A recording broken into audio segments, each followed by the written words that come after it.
Welcome to Lily High on Life, and today we have a really special guest, a wonderful woman. Her name is Raizel Fogel. Raizel, thank you for joining us today. It's my privilege. Thank you for inviting me.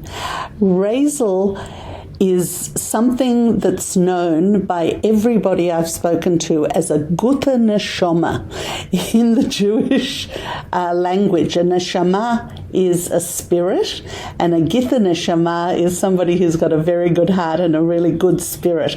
So to be known by that, by so many women, is a blessing from what I could gather. Raizel is from the Orthodox Jewish community rather than the secular Jewish community. And the Orthodox community she's from is a group called Adass. I'm going to have her explain a little more about that. But just to give you a very broad overview, she's one of 6 children and has 6 children, and is it one of five children, but had 6 children, and she's got 45 grandchildren, and how many great-grandchildren? And 8 great-grandchildren. And in addition to all those family responsibilities, she also runs an extremely successful catering business and a full-time store, food store. And on top of that, she's a doula and helps women give birth to their children, and saw the need for, and therefore opened up her own area for women after they have children to come and rest, relax, and so she can psychologically and mentally as well as physically look after them after all of that. So we'll go into a few of those things and what it's like growing up in a big family and then having one of your own. But Raizel, please tell us a bit about the Adass community.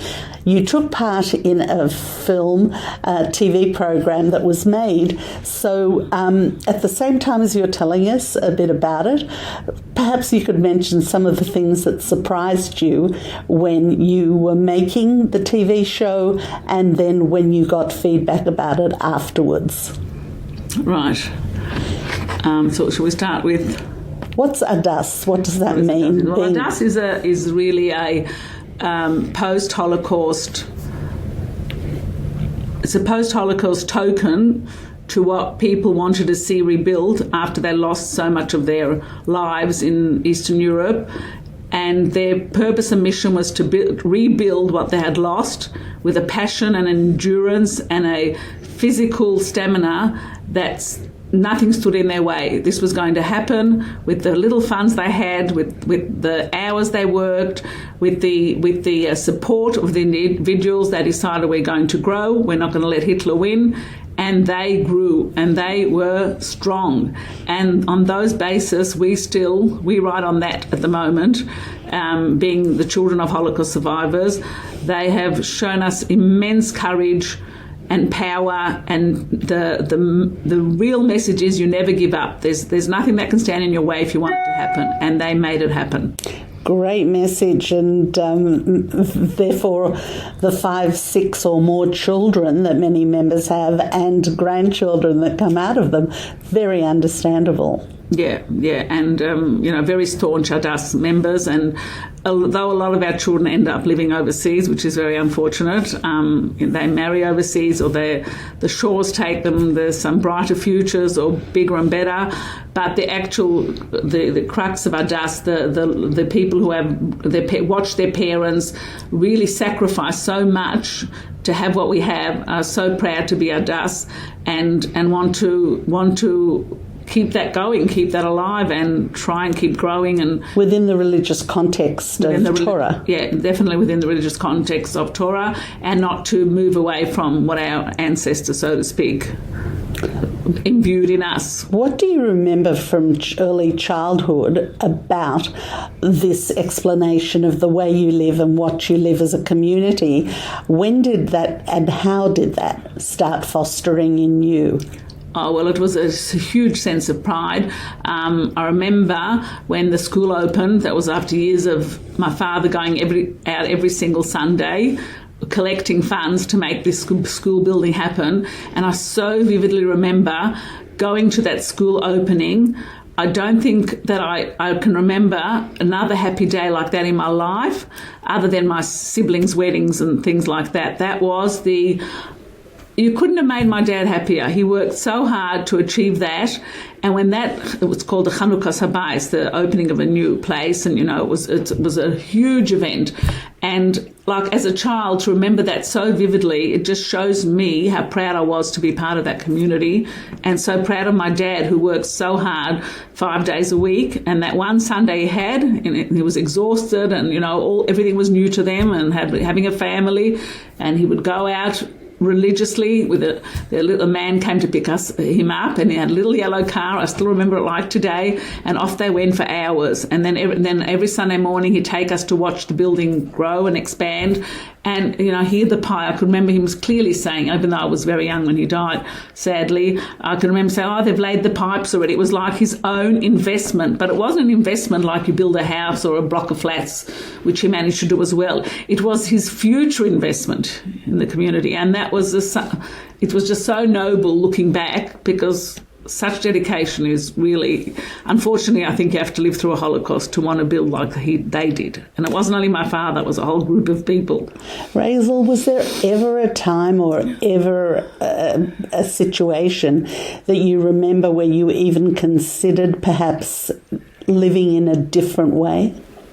There was no, I loved the way I lived. The only hardship I had was I was the only girl in my class right through school. So that worked okay when I was until high school, when we learnt with the boys. It's not Jewish studies, but secular. So I had good friends. Like I was friendly with the boys, and we had a class the same age, and we could do things together within limits, of course. But as I grew older and I had to separate from the boys, we went into high school. Of course, the girls and boys were segregated. And I never had girls my own age. So I made friends with girls that were younger than me either, but there was a huge generation gap. Like in 3 classes, there were 2 girls. Wow. So, then I begged my mother to take me to put me into another school, but I knew she wouldn't. I don't even know if I wanted to go, but never more than that. No going to shul or going, that was always out. But there was never a question that you wouldn't follow Torah or you wouldn't follow. No, I never felt. I felt extremely secure and sure about where I am and why I've been chosen to be part of that. No, never had any questions. So being involved with the SBS television show, just briefly, how did that come about, and what did you learn about the community you come from when explaining it to others? Okay, so how did it come about? I know somebody dobbed me in, as they usually do, like I got dobbed into this. And we thank you for that. It's a pleasure. I didn't realise how much they'd be on my backs for 2 years, those good men, chasing me around and making me do this and making me do that. And every time their phone rang and they were on it, oh, no, not again. So I never realised so much work goes into a television production, because I don't have television and I don't watch it much. What I learned about the Adass community is something that it was really interesting. And one of the very interesting things I found was when they wanted to go to the Jewish cemetery. And I said to them, it's not like another cemetery you go to when you don't know who's on the right, who's on the left, who's on the back, who's in the front. You just go to the designated graves that you wish to visit of your family or friends. Well, with our cemetery, I know every single person. I know their grandchildren, their great-grandchildren. I know they were founders. I remember some of them handwritings. My father used to work on the committee, and I remember Mr. Richtman. He was one of the amazing people who ran the whole, side of the financial side. I still remember clearly his handwriting in the books. So it's very, very different. I then realised, it sort of hit me like like a thunderbolt or a ray of lightning, that these are people. It's my history, and I know every single person that's buried in the cemetery, and that was sort of the whole picture came to life, because it's very unique, and nowhere in the world, or very few places in the world, is so intertwined. And what about the feedback you got after it was shown? That was incredible.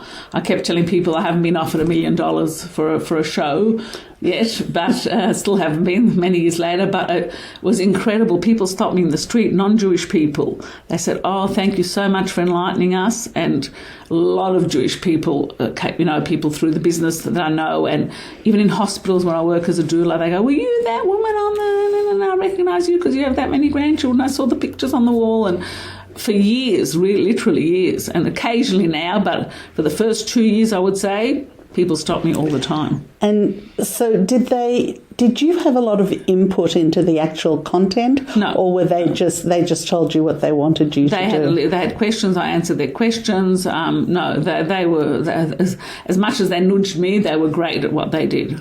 And it's been shown many times. People still tell me today, even maybe up to 6 months ago, people say, "I watched your video last night on..." So they're still showing it. And from your family, from your siblings and your kids, what their reaction? Well, my kids are sort of more, they're not so open-minded. I shouldn't say maybe open-minded, they're not narrow-minded either, but they weren't comfortable going on TV. But I did ask a rabbi, and they said that if it's something positive for the Jewish community, I must do it. And obviously it was, because... It was great. It was a great eye-opener for a lot of people. Of course, we still get the flack, and everybody, when there's something that goes a little bit wrong, everybody goes into the same basket, all Jews and all, doesn't matter if you're Orthodox or not. But at that time, it was very enlightening, and it was good. It came out extremely well and favourable.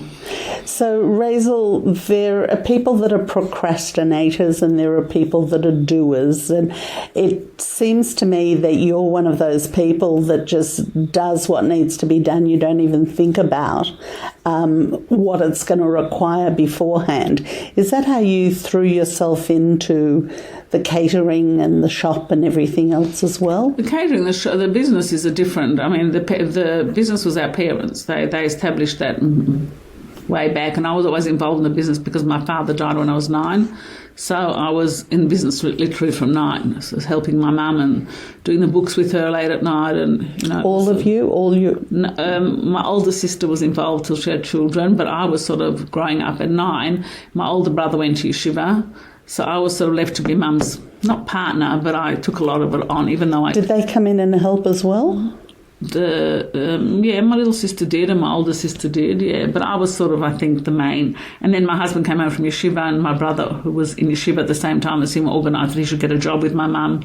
So we really were the main supports. My other sister helped a lot too, but that was more when my father was alive. And did your mother really start the business with your dad as a partner? So she was involved to start with? She was very involved, but then he died very young, and she was left with it, and she wanted to support us and support us well. She didn't want us to be like, charity cases. So she always gave us the best of everything. The way she could do that was to work full-time in the business, and she built up a very good name. She had everybody knew it was Hofstadter's Poultry, and everybody knew my mum, and people came to her from far and wide for advice and business advice and family advice, and she counselled people. She was a terrific mind. So you remember the time that you lost your father really well? Yes, I remember when I lost him, but sort of a lot of it's a blur as well, because children were sort of seen and not heard much in those days, so it was all around the that way that we found out. And was it an accident or No, he had cancer. He had pancreatic cancer, and we were sort of told him he'll get better, we'll make a big party. And then when he actually died at home, my mother brought him home to die. It was Pesach, and we were taken away, and we weren't told till Pesach was over. And the morning he died, I wanted to run home, but I was scared of the dog next door, so I had feelings, but I wasn't actually... We were 9 and my little sister was 6, so they wanted to protect us. And you got used to, it was a difficult new way of being. I'm sure you had your own personal relationship with your father. Yeah, which I don't remember much of. And at the same time, things were very different. Yeah, but we sort of got used to it. I think children are resilient. I think that it hit me much more later on when I became a mother, and I didn't have the pleasure of sharing that with him and things like that. And even now I miss him probably more than I did when I was 9. I was stupid and foolish at 9. What did I know? I went back to school, I went and had my friends, and so things changed a bit. But thank God we had 2 of my sisters were married, so they used to come a lot, and they brought their children, so there was always a distraction, and I used to go and help them with their kids. So we survived quite well. And we had a grandmother, which was a big thing. Your father's or mother's? Mothers. So she was really the anchor in the home and cooked and made sure everything was. She was always home for us when we came home from school. So it was a big blessing. She was a real blessing. And it was a large, busy household, because with everybody, with that many people in it, as well as all the business things that you were all now a part of and had to be involved with, did you feel at any time that you had your own dreams or hopes for the future? Or I always hoped that to have a very open home and have a lot of visitors. That was always my dream, and thank God, God has helped me fulfil that dream. Not now in COVID. Well, COVID is a whole different ball game. But we have a lot of overseas visitors coming and staying, and people. Yeah, we used to have a lot, and I loved that, and I always wanted to have that come and go and busy, and because you obviously did very well at school. The other thing people said about you was that you were very, very bright. I'm streetwise. Streetwise is good too. I didn't love school. I can't say they were the best years of my life, except for there's not much social, but I did have very good friends who I'm still friends with today. Mainly boys? The boys not so much, because we've had to sort of separate. That was like bar mitzvah and bat mitzvah was the cut-off age. But yeah, I had a couple of girlfriends, one especially who lives in Sydney, and we've kept up, and they stay with us when they come down. And how old were you when you got married? 18, just under 18. And then you pretty quickly started having your own kids as well. We had 19 we had our first, yeah. So, and you saw from your sisters and from your parents, you knew what life was going to be, and you seem to have embraced it in your own way. It's always that when you travel it yourself, it's very different. It's not like, when I had my nieces and nephews who I adored, I used to walk with them on the street wishing they could be mine. Why do I have to give them back? But when you have your own children, it's a very different ballgame. The sleepless nights and the worries and the toothaches and the headaches. And you want to give them back and you can't. Yeah, so it's different. But I certainly had a lot of experience. So, yeah, I took to it pretty naturally. It wasn't always easy, but... And did the doula stuff just sort of happen, or? So the doula stuff was, I've always wanted to be a nurse. That's really was my ambition in life, to be a nurse. But of course, that wasn't something that I would have considered when my kids were young. And even as a young girl, I was quite young in school, and I made a project on Florence Nightingale, which was probably old-fashioned today, to make projects by writing and researching, and everything's on the computer. But I had a book. I think I still have it somewhere. Oh, I've still got a full set of encyclopedias. Yeah. So I researched for them, and I've always wanted to be a nurse. So in a way, I was to people who came and went, and then you actually worked as a nurse. You worked for Danny Lanza for a while. No, I was his receptionist. No, I was his office man. Office man. Yeah, that was just a bit of a stint. When our son joined the business, I decided I'll let him grow in it. So I asked Danny for a job, and he said, "You can start tomorrow." And after 3 months, he had an unpleasant experience with his last practice manager, and he rang me and said, "Can you be a practice manager?" I haven't got a clue how to do it. He says, "You'll learn." So anyway, I started nursing actually, but the 8-hour shifts, I didn't have such good feed. They were too long. And that was at Emmy Monash. I had sort of a sponsorship. Mm-hmm. But the head of Emmy Monash at the time, who was a wonderful Russian lady, what was her name? Just a beautiful person. And she said to me, "Look, we're not letting you go. So we're going to open up a shift for you just for 4 hours. Even if you're not going to do nursing, you'll become a personal assistant," whatever it's called then. I can't remember exactly. And I did 5 years there, and I just loved everything. It was really the best part of my... Gosh, so you had a family business, but you went out. So 4 hours a day. I did 3 or 4 times a week from 7 till 11, and then I went straight to the business. I loved it though. I love aged care, because when you're doing aged care, the people really love you for who you are. You can't fool. It doesn't matter what jewellery you wear, what car you drive, or what house you live in, or how much money you have or haven't got. They love you because you're Raizel. Yeah. And that's the beauty I love in children, and because they don't. They take your essence. They don't take the parameters, what's all around, all the rubbish, all the things that we fool people with many times. They take the essence of who you are, and that heart just grew and grew and grew, and I love those people so much. Some of the children even keep in touch with me still today. So I couldn't finish nursing, so my friend said, "Look, you don't need to do nursing, just become a doula." So I said, okay, I'll do a course, big deal. And snowballed from there. And, well, you had the experience of having your own children at that stage? Of course, yeah. So that really helped me probably more than... I had already 6 children, yeah. They were grown up. I wouldn't have, it's not something you can do when you've got small children because you're on call all the time. Shabbos, Yom Tov, doesn't matter, it doesn't differentiate. Babies come when they're ready. So it's quite a commitment, and you can't say, I'm sorry, I'm having dinner now, or my kid, I don't have a babysitter for my child. It's not something you can do because the women are sort of focused. And your husband's obviously supportive. There's no way you can do it without a supportive husband. Not only is he supportive, he encourages it, and he's helpful. Like I lost my licence for 3 months because I was going from one birth to another, and I went through a red light, and I lost my licence. So he would wake up at 4 a.m. and take me and pick me up. And you can't do it. It's more than support. It's actual help. Or if I'm late, he'll prepare dinner and he'll have it on the table waiting, and he won't eat till I come home, and all those things which are more than support. They're really like... Yeah, he can't. I get woken up at the drop of a hat, or Shabbos, people come knock on my doors and take me away, and he doesn't know if I'll be back for lunch or dinner, and he'll wait for me. So there's no way you can do this. How many times did you meet him or know him before you married him? Well, I worked together, really, so I knew him quite well. Oh, okay. We didn't have any conversation. It wasn't a proper shidduch. It was a shidduch. It was. That was my brother's idea by sending him to Eshel to come and work for us, and that it would be good for me eventually. So I knew his character already then, even though we didn't have much from observing him. But no, it was definitely a shidduch. My brother's idea, sending him to the shop, yeah. And it sounds like it's really weathered the storm of time as well. Absolutely, thank God. We should stay both healthy and be able to enjoy everything we've got, yeah.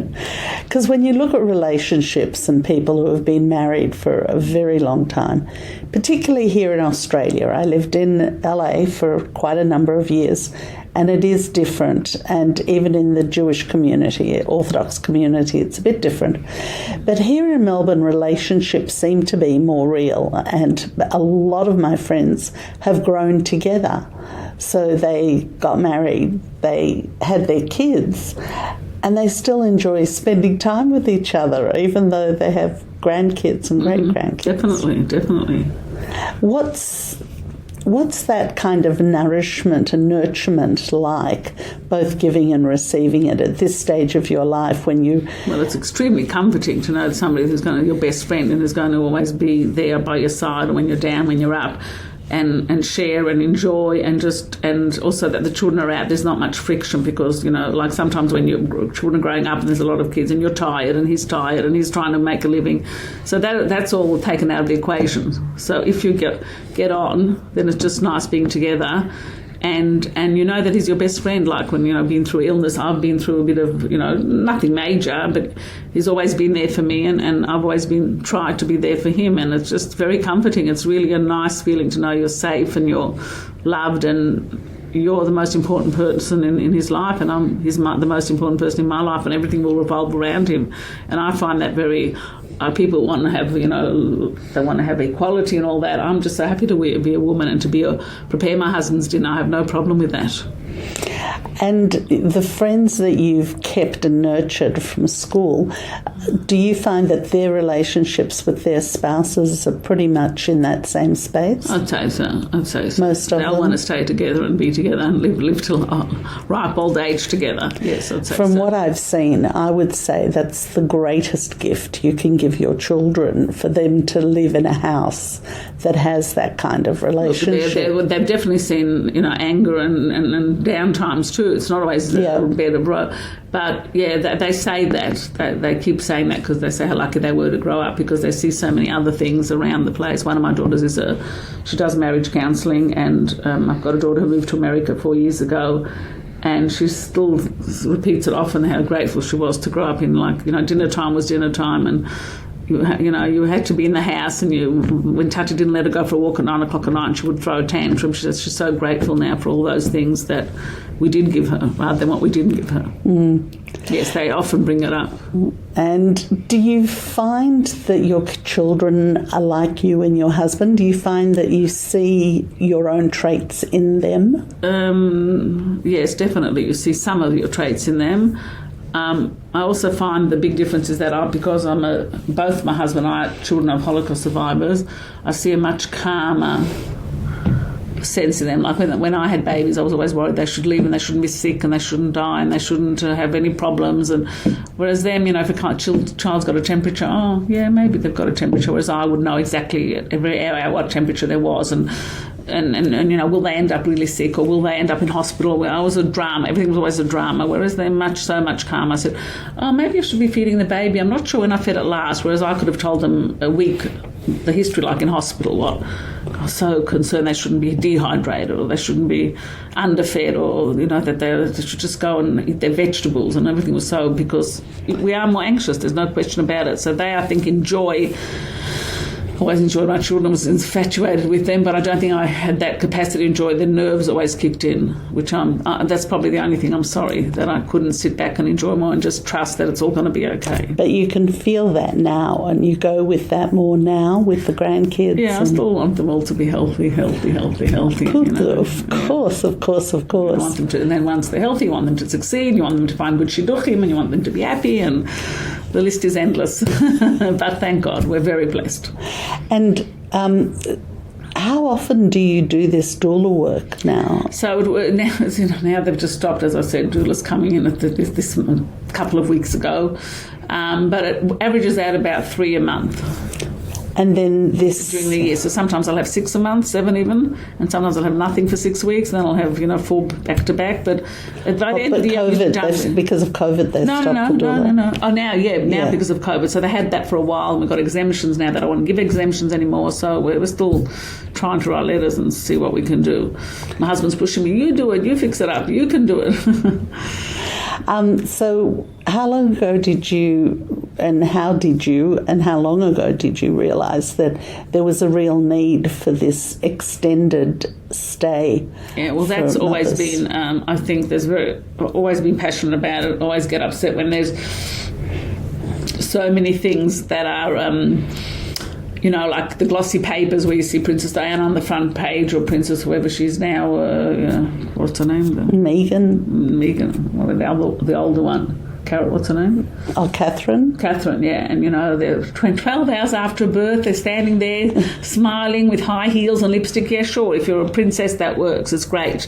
You've got 25 nurses looking after your baby. But I just feel there's this almost passion that you've got to show everybody you're managing well and you've got to be outside school 5 days after birth and, in your high heels with your lipstick on.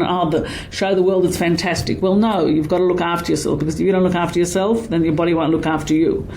So I felt a huge need, like people now, the public system, which half of my girls go public because health insurance has become so expensive, they're shoved out of hospital after 6 hours.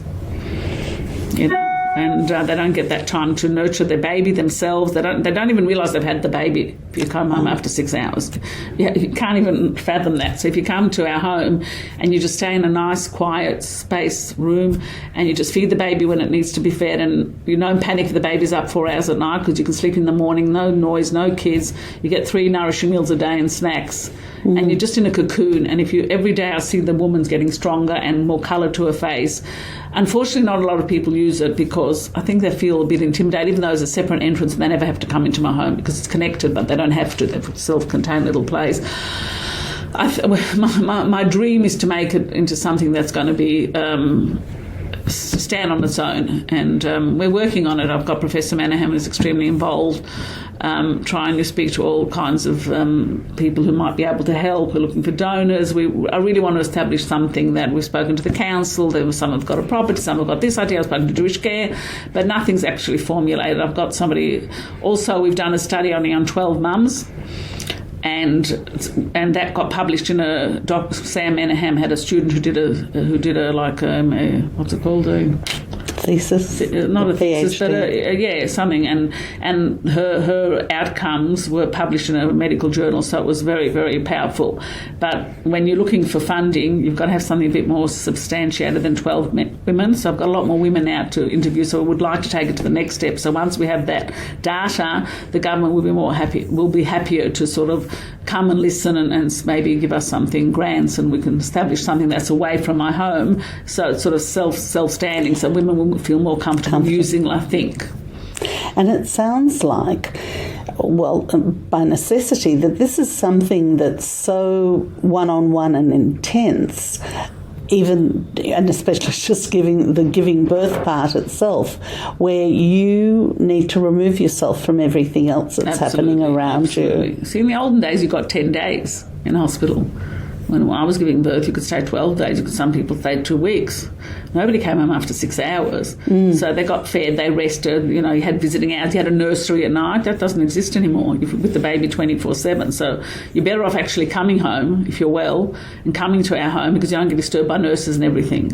You just rest. And then I've got outside people that I can source that will always help. Like I've got a psychiatric nurse that's a friend that's always happy to help. I've got other midwives. I've got people I can ask. And Professor Manham has been amazing. We've set up a little committee, and he really wants to push this, because he spoke to somebody, I think, in the Children's Hospital, and they said there's nothing for, it's a whole article that was written for well mothers but who need support. It's not like everybody, there's huge services available for the really bad mums who need a lot of help, psychiatric issues and stuff like that I'm not managing, but there's no help for a well mother.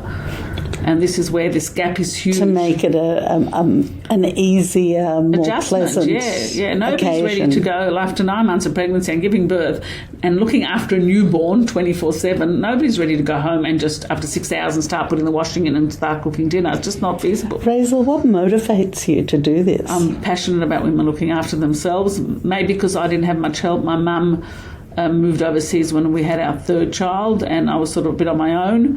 So some of those times were, even though my husband was extremely supportive, but I needed a mother and I didn't have that. And I just think that women are too harsh on themselves, which I still am. And I really think they need to just realise that they're so special and they've done such a great job, and they deserve to have those few days without feeling guilty, without owing anybody anything, just to nurture themselves and bond with their babies. Not that they wouldn't bond if they were home, but just to sleep when the baby sleeps, eat when the baby eats, So even when you have about it, because I just think people are so overextended. Well, you experienced the need as well. Yeah. And you, even after the even having 6 children, the last one is not that much easier than the first? Because I didn't find it easier, no. Everybody said, oh, it's so easy. I had a 15-year-old daughter, and of course she helped, but the responsibility is always yours. It's not the children's. You don't put that... Yeah, so it's hard work, and it's the most rewarding work, and I have no regrets whatsoever in that. Thank God we had 6. I mean, it would be lovely to have more, but thank God we've got 6. And but it's hard work, and women are not supported enough. They carry far too much, and especially after birth. I think they need more support in everything, but I can't do everything, not yet.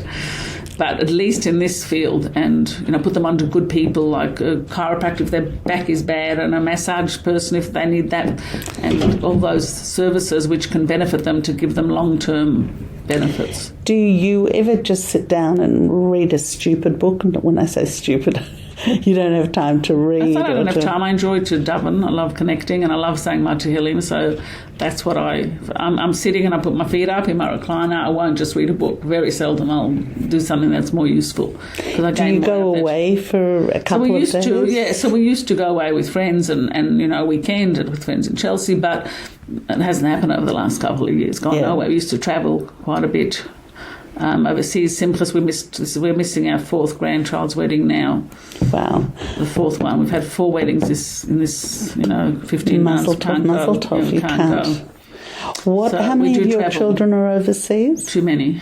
Two live overseas. One in Vienna. The wedding's in a couple of weeks, less than a couple of weeks, and the one daughter moved to America. We had 5 out of 6 here, and then our son-in-law decided. And they're all married? Yeah, thank God. Yeah, God? We've got children. And And did you try to get an exemption to go to the wedding? You haven't even tried? No, because our son is overseas. He had to marry off his daughter overseas, so he's away and he couldn't get back. His flights were cancelled with their whole family. He went last year for 3 months to marry off his son, and the wedding for the daughter was supposed to be here, and the whole family was supposed to be together. My sister, my brother live overseas, and they all would have come, but that didn't happen, so he had to go marry her off where she's engaged to Canada, so he's not back. So if he was back in the business, then maybe, not that excited about quarantine and everything, but we might have, but we can't leave the business. It's out of question. I mean, somebody's got to stay. So how has the coronavirus actually impacted your family, you and your family personally? Hugely. Well, firstly, we can't travel. We can't see the kids. Haven't seen the kids for 2 years, which is huge for us. Even if we don't travel, some of them would have come, or something would have happened, and we would have gone to the weddings because that's very important to them and to us. And the business is not a business. I mean, there's no catering, there's no simfas, there's no shuls. Just takeaway. Shul kiddushas and the takeaway, and also because people weren't entertaining. They're not buying, like there's usually people come and they buy and have families for lunches, so people just made do with less, ate less. And you've seen your grandkids less, and I don't know how to ask it because I don't want anybody to. No. But I mean, I personally think this whole lockdown thing is craziness, and if I had children or grandchildren, I would be hugging them, kissing them, and having them over. Well, initially we didn't because our daughter was very scared. She said, this is a really bad blah blah blah blah blah. And then then they opened up after the first round. Which was only a short lockdown. Then we started seeing them, and we definitely see them. And so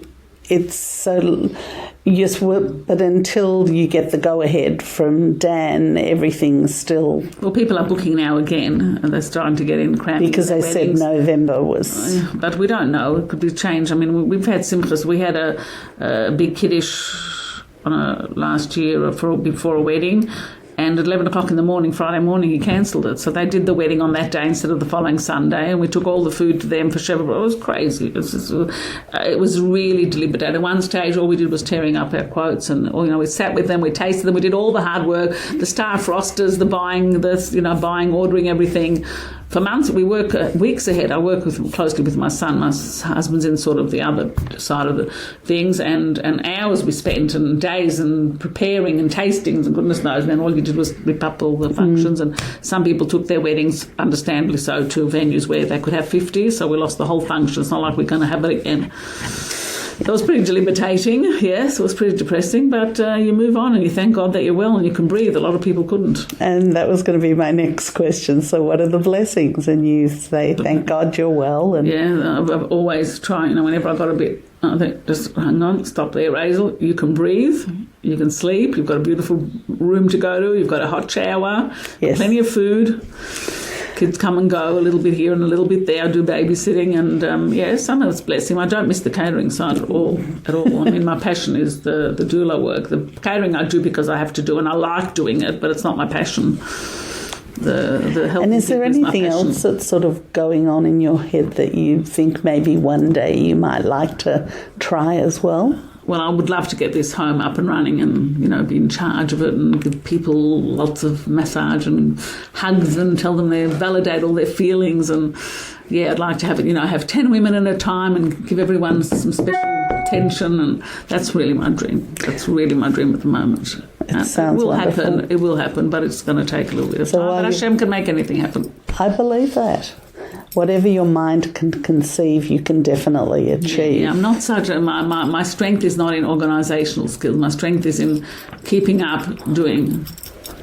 I'm not... it's hard for me to approach people to ask for help. If I could do it myself, I'd do it myself. But, you've got to wait till this one and this politician and Josh Burns and Southwick and, yes, maybe and if and what. And it's... But you know that it's actually a mitzvah for them. So when you're asking somebody for something, you're giving them the opportunity to be blessed.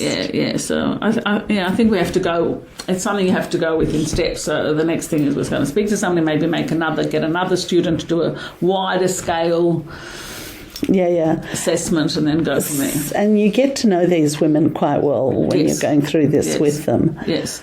How can I put this? Are there situations where you find that their partner might need help in being a lot more supportive, generally? Definitely. Some I've been quite close to and concerned about, but you can only help people as much as they want to help themselves. Is that your friend, the woman or the partner?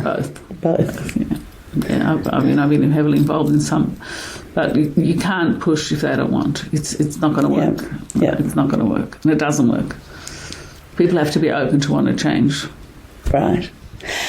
What differences do you see today with your great-grandchildren and great-grandchildren And when you were bringing up your kids, in the kids themselves, in the way that they respond to society and their parents and everything else? I think it's in our Orthodox community, we're very blessed.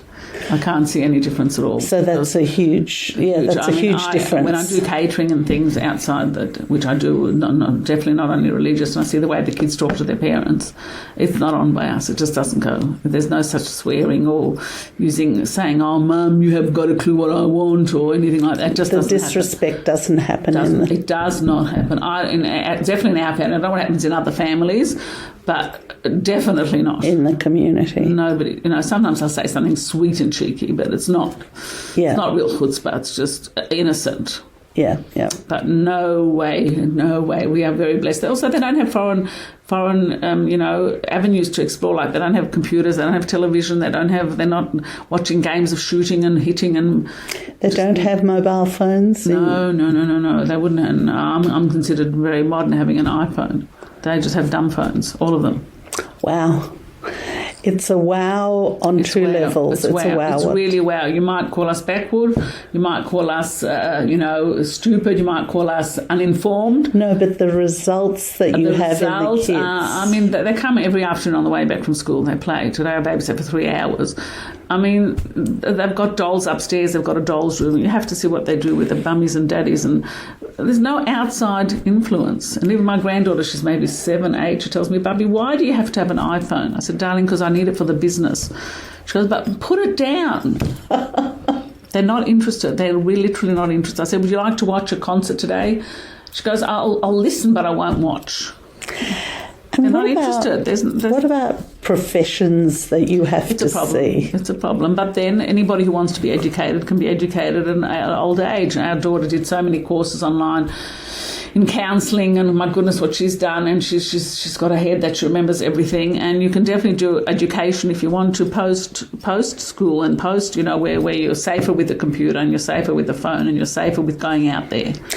It's a little bit different because of your business, the shop and the catering and everything, and so people from other Orthodox communities, from the Lubavitch community, from the other communities around that are also Jewish. Orthodox. But would that be true typically within the community, the Adass community as well? I think it's pretty unique.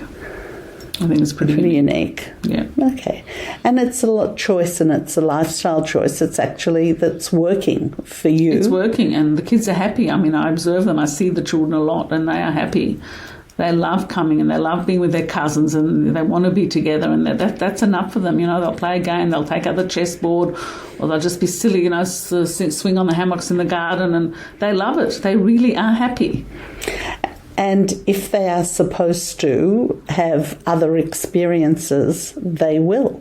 Well, the boys all have a different experience because they travel. They go to yeshiva, right? So they see a lot, and they're sort of self-sufficient, and they end up seeing a lot of Israel. Our kids usually go to Israel because, and like one grandson got married in Belgium and is extremely happy there, loves it, and a couple got married in Canada, and they think it's great. It's a huge Hasidic gatherings there, so many shuls, and they're very, very happy. Of course, they all miss home. They love being home, but they're settled in those places because there's a lot to offer, and they blend in beautifully. So obviously we're doing something right, even if we're so small. And also, one of the things that I was trying to elicit from you, which I didn't, because obviously it's not necessary, is that if you had any yearnings for anything that would need to be outside the community that may not be permissible in the community. But what I'm getting is that that the community itself self-generates a joyfulness that you have everything you want to find within the community that you create. That's for sure, but I think apart from that, because having big families and having grandchildren and your children coming home and spending time with you and having, dropping in for a cup of coffee or even just dropping in the ironing and catching up for half an hour, I think it's just beautiful. I think having the big family is part of our culture, but it's all intertwined. So we have company the whole time. Like, the kids come Friday night and the husbands come and pick them up from after school, and some stay or meals or whatever. They'll go home and you've caught it. They'll catch up Saturday afternoon, Saturday night, Sunday people come. They come for dinner again. So they see each other. They have their arguments. They have their fights. They have their opinions. They have their views. They each get a chance to be with each other and talk about their time and what they think. And I guess the point being that people who would look in and who might call it insular would do so because they feel that you don't get to see everything else that's available in the world. Whereas by the same token, you have everything you need, and you don't need to go. But you don't need to go out and look for anything else. It is insular, but I think the kids are happy. Yeah. I'm confident about that. They absolutely seem that way, and from what you were offering about what your grandchildren were offering you in terms of comments about things, it's really important to feel satisfied and to feel happy within yourself. I believe so. I believe that they are that, and they're not. There's not this racing with the Joneses or keeping up with the Joneses, or they have or even a need to find something different or something else. I mean, you found fulfillment not only in the business that your family developed, but then in the work that you were doing. Absolutely. So our daughter, who didn't have a chance to study before, even though she did quite high studying, we had a teacher for her, and she did things that she didn't do in school. She did extra because she was a bride, but she's gone on to, now that she's got 10 children and they're all in school, so now she's gone on to develop her talents in counselling and doing all that. And she's done it beautifully, and she's built up a little business, and she lectures and she teaches teachers over the Zoom. She teaches girls how to teach brides and all the laws and all the, all about relationships. She's written a book on it, and she's developed a whole course and system, and she's really well known in the world now. And she's done that all single-handedly, and she's fulfilled her niche. But the family was the first. And her personal needs, prioritising what was really important. Yeah, that's right. So she's done it. And, the other girls another daughter-in-law built up a beautiful business with her husband and done really well. I mean, now in COVID it's dead. But they've all sort of found their niche. It sounds like everybody's happy, and that's all you want for your children. We also have to work at being happy. It's not just come. Well, life has its stumbling blocks, but there's always going to be challenges. But if you've got a base and you understand what it feels to be happy, and if you understand what joy is, then that's it. Yeah. They say Torah v'simcha, Torah is happiness. And outside there, like in Los Angeles, some of the best New Age thinkers, the purpose for life is to experience joy. So it brings around. Thank you so much, Raizel. I've really enjoyed this time with you. I hope so, and I hope the listeners will be also interested in what I had to say, and I think every person has their story and their own special niche. Absolutely. And I encourage everybody to use that extra thing that Hashem has granted them and use it for good. And what I try and encourage is that people smile more every day and be kind to people. and just come from love. I always tell our children that it's the small things in life that count. It's that phone call you make, or that smile you give, or that thank you to say to the shopkeeper for making a difference, or I have people come, and I've got this particular carer who comes in for Jewish care, and she's just gorgeous. And I said, what's your name? I want to write to your Jewish care and tell them how fantastic you are, how you enable your elderly man to make decisions even though he needs a bit of help, and you give him and I wrote to them, and I did, and she was like over the moon. Like, those are the things that really count. Big bunches of flowers anybody can send. Absolutely. But it's the little things in life. So we all have that duty to keep doing that. Thank you, and may it continue. Amen. In good health for everybody. Amen.